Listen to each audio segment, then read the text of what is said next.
Paul Scholes for me was the ultimate player to be involved with. Not necessarily to coach, because the fundamentals of his coaching was done in the academy level, and he had the skill factor. And at United at the time, they were dismissive of Paul Scholes. He was a centre forward, Paul Scholes, when he was a kid, scoring lots of goals, but he was like 3 foot high, you know, he was this big.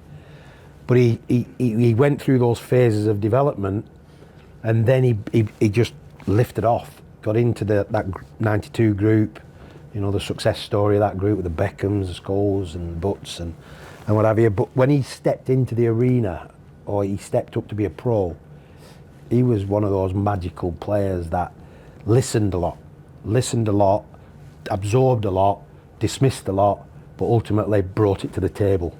And he could control the tempo of a game, he could pass short, long, he could score goals, he couldn't tackle to save his life, never could tackle, hopeless at tackling.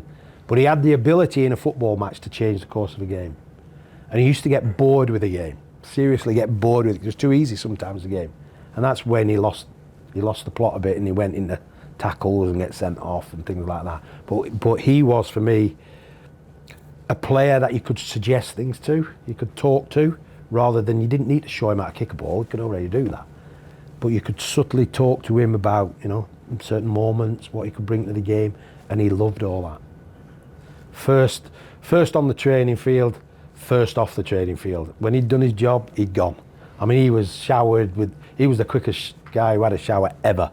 I don't even know he went under the shower. I think he's in his car and gone by the time you were walking off the training ground. Done my job, I'm off. And that was him, but ultimately brought it to the table every game, every day, every game. He was great.